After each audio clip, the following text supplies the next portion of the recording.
I parked my Rolls-Royce, and 5 seconds later, she was already calling the cops. Why? Because someone like me couldn't possibly live here? The moment I parked my brand new Rolls-Royce Ghost in the driveway of my new home, I knew I was being watched. I hadn't even turned off the engine when I spotted her in my rearview mirror. A middle-aged woman with a severe blonde bob and designer sunglasses storming across the cul-de-sac like she was on a mission. Her pastel cardigan flapped in the breeze as she power-walked directly toward my vehicle, her face contorted in what I can only describe as preemptive outrage. "Excuse me," she shouted, loud enough that I could hear her through the closed windows of my car. "Who are you, and what are you doing with that vehicle?" I stepped out calmly, keys in hand. "Hi there, I'm Jason, the new homeowner, 1542. Just moving in today." She looked me up and down with naked skepticism, her eyes lingering on my casual attire, jeans and a simple button-up shirt. Nothing about me apparently screamed Rolls-Royce owner to her. "That's impossible," she declared, folding her arms. "The Millers sold to a young professional. You're barely out of high school."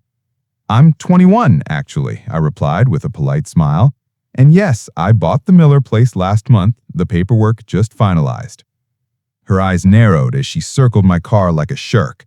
"Nobody your age can afford this car unless they've stolen it. I'm calling the police right now. We don't tolerate criminals in Oakwood Estates." Before I could respond, she had her phone out, dramatically dialing 911 while maintaining intense eye contact with me as if daring me to flee the scene of my supposed crime. I leaned against my car and waited. This wasn't exactly the welcome wagon I'd expected, but I dealt with enough skepticism about my success to know better than to lose my cool. As president of a successful tech startup that had just been acquired for 8 figures, I'd grown accustomed to being underestimated because of my age. "Yes, officer," she was saying into her phone, her voice pitched to carry across the entire cul-de-sac. "There's a suspicious young man with a Rolls-Royce that cannot possibly belong to him. I believe we have a grand theft auto situation at 1542 Oakwood Drive. Please hurry before he escapes." I sighed and pulled out my own phone, sending a quick text to my assistant about the delay. This was going to be a longer move-in day than I'd anticipated. The self-appointed neighborhood watchdog ended her call with a triumphant smile. "The police will be here any minute. I suggest you don't try to leave." "I'm not going anywhere," I assured her. "This is my house and my car, but I don't believe I caught your name." "I'm Karen Wellington," she announced with unmistakable pride, "president of the Oakwood Estates Homeowners Association for 6 consecutive terms, and you definitely look like a homeowner in our community." Of course, her name was Karen. The universe apparently had a sense of humor.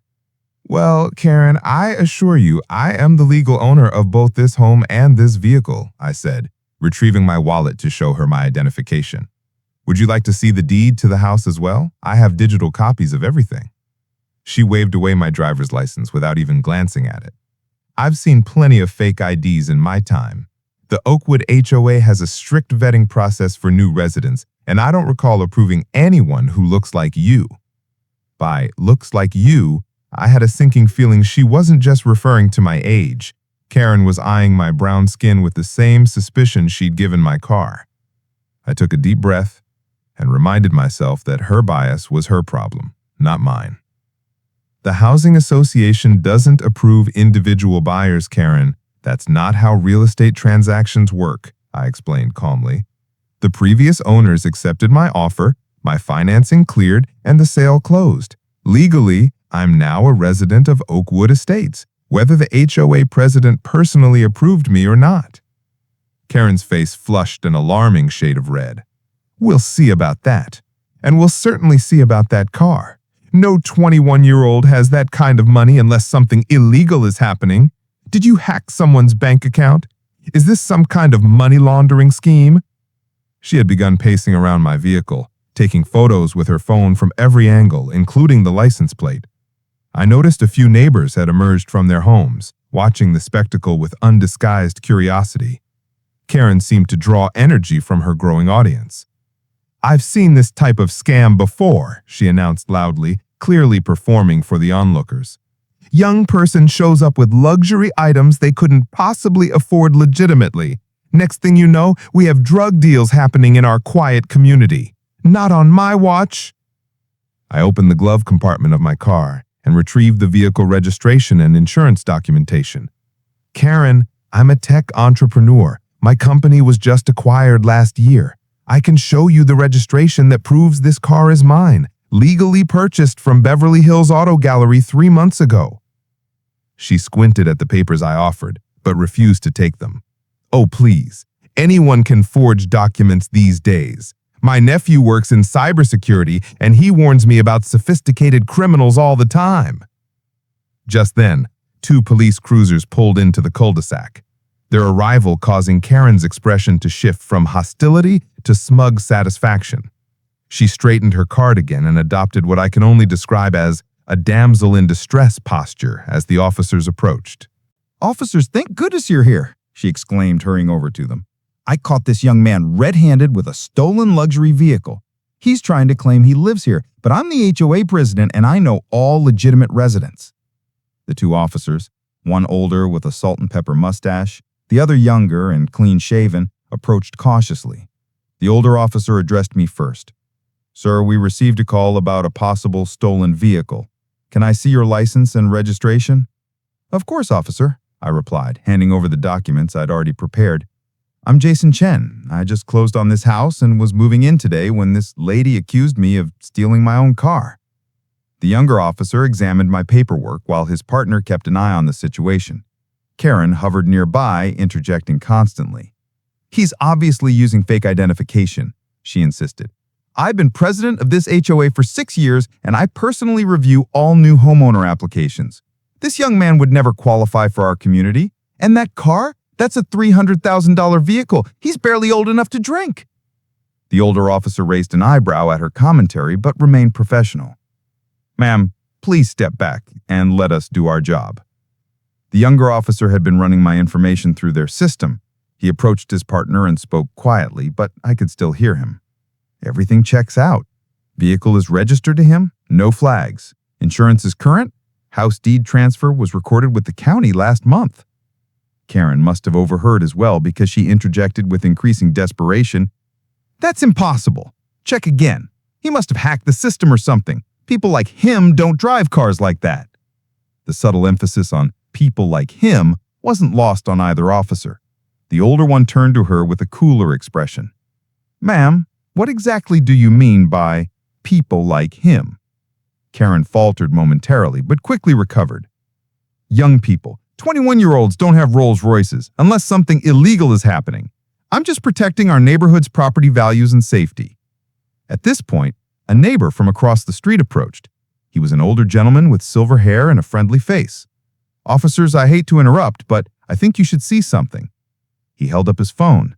My doorbell camera captured this entire interaction. I was watching the live stream from my office when I heard the commotion. Karen's expression shifted from righteous indignation to uncertainty for the first time. "I'd be happy to email you the footage," the neighbor continued, "including the parts where Mrs. Wellington used some rather unfortunate language before you arrived." "What language would that be, sir?" the younger officer asked. The neighbor glanced uncomfortably at me.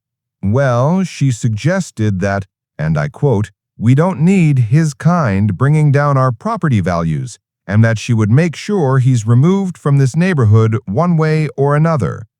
There was other terminology used that I'd rather not repeat in public." Karen's face drained of color.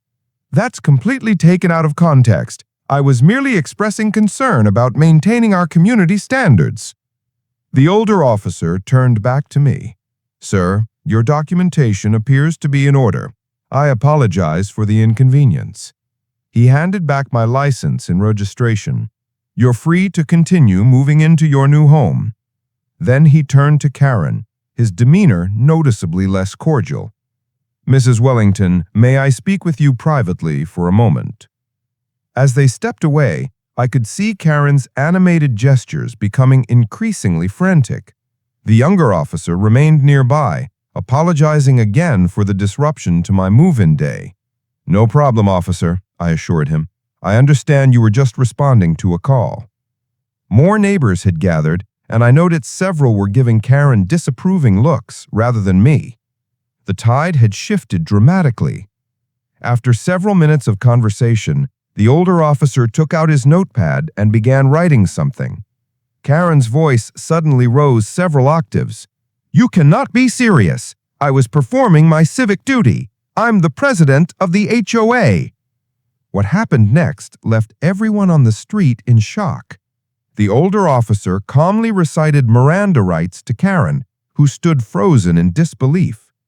"Karen Wellington, you're being placed under arrest for filing a false police report and for verbal harassment with discriminatory intent. Both are misdemeanors in this state." "This is outrageous," Karen shrieked as the officer gently but firmly guided her toward the patrol car. "I was protecting our community. This is reverse discrimination. I'll have your badge for this." Her protestations grew louder as the reality of her situation sank in. "I didn't mean anything by it. I was just being cautious. You can't arrest someone for being careful."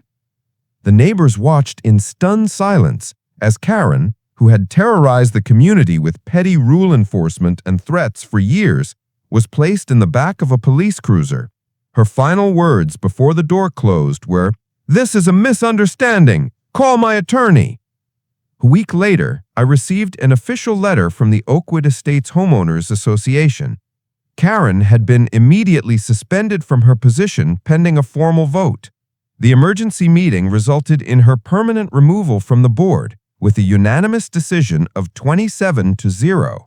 Additionally, she faced legal consequences, a $5,000 fine for the false police report, mandatory community service hours, according to neighborhood gossip. Her real estate firm had placed her on administrative leave after multiple clients requested not to work with her.